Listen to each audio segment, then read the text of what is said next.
Nigerian Bulldog Nation. We're sponsored by Dieters Consulting, Park Shogun. Check out us all platforms. I'm laughing because I just beat Jamie Spinley in 4 moves. It's the classic 4 move. He just was too focused on Mike Castle. That's a rarity, but it's fun when it happens. All right, Clifton fire fraud. This woman right here said on her house she has been found guilty of intentional insurance fraud. I'm going to do a law video about that.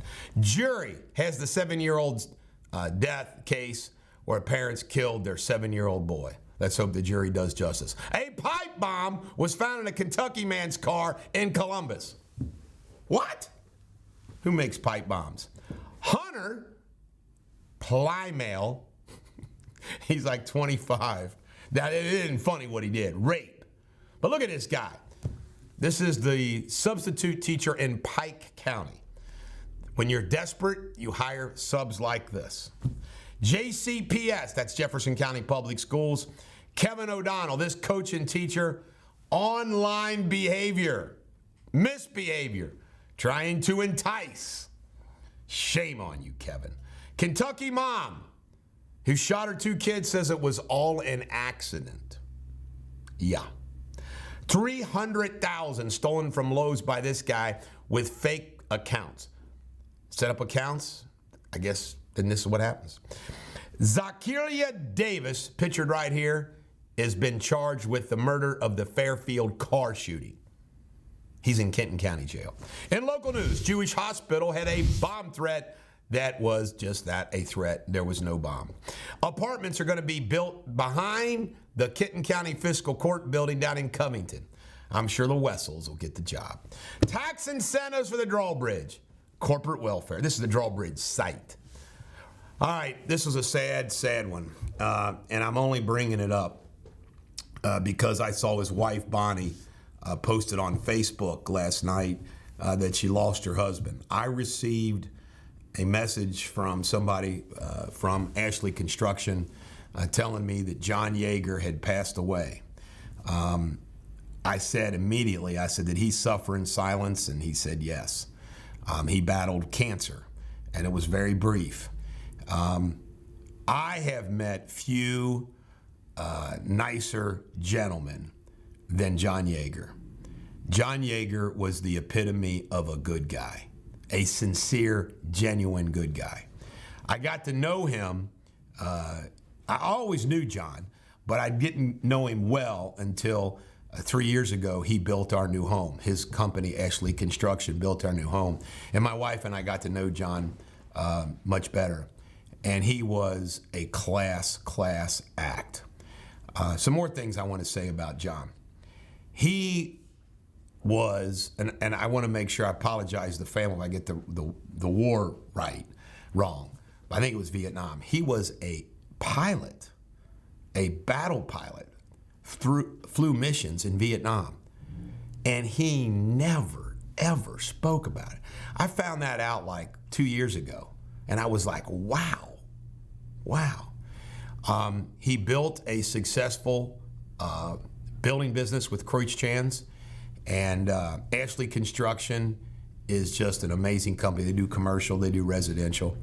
I just want to say all the best to grace and strength to his wife Bonnie, his son Jason, his son Jeremy. He had lost a son as well. They have a grandchild from that marriage. My wife and him bonded about that because my wife lost one of her children. But John Yeager is a great guy. Now I want to tell 2 pretty cool stories. John shared with me this a couple years ago, that when he was starting out his company with 2 other gentlemen that were well-known Northern Kentuckians, that Covington Trust Bank, where my dad owned the bank with Don and Giles Conrad and Murr Grayson ran it, that the loan committee turned down the loan for their company, and that my dad overruled the loan committee by virtue of the executive committee or some basis and approved the loan. And he said, man, I've always thought well of your dad because he did that. I said, well, that's a pretty cool story. Now let me tell you a funny story, but it also shows you about how much I thought of John Yeager. I had Bulldogs Roadhouse out here in Independence, and competition started to come. And I didn't mind having the competition, except across the street, Madison Pike, they were building a Buffalo Wild Wings, and John owned the property, and he sold it to Buffalo Wild Wings. And I knew Buffalo Wild Wings would be the death of Bulldogs. There was a provision on the development site that they couldn't do the commercial sites until the apartments were built. So I objected to this zone change, and I lost. I couldn't believe it. I remember yelling at my brother Jed. My brother Jed was the city attorney, and Marconi was the mayor at the time. And I said, how can you guys approve this? You approve the plan, and then you ignore your own plan. So I was going to file a lawsuit, and I think I did file a lawsuit. John Yeager sends me a letter, and he says, you know, Eric, I know how you feel, blah, blah, blah, but I really wish you'd reconsider and dismiss your lawsuit. The letter moved me so much, the way it was written, the style, the tone, and everything. I said, I agree with you, John, and I dismissed the lawsuit. Everybody thinks I'm this irrational, crazy guy. No, I'm not.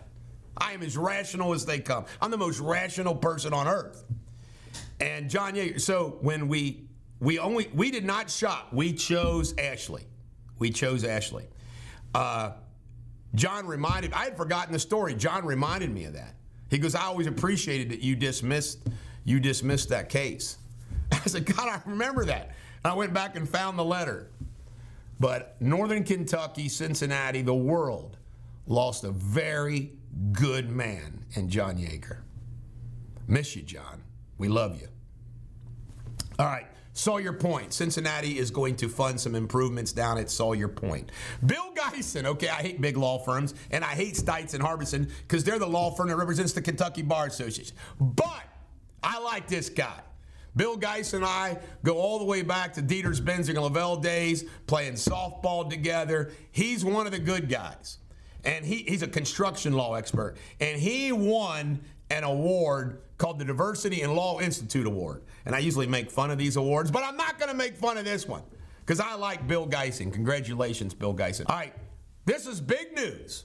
Chase Cox, Daryl Cox's son, they practice law together, has been arrested for burglary, criminal mischief, breaking and entering over in a home in Newport. My source tells me this is a girl that he had a relationship with or wanted a relationship with, but this is in Campbell County, and it's serious. And I know a lot of the background to this because I know somebody else that was involved in this ordeal. And I remember telling Daryl, I said, Daryl, get control of Chase. He's going to make some mistakes. And it's sad to hear, but very serious.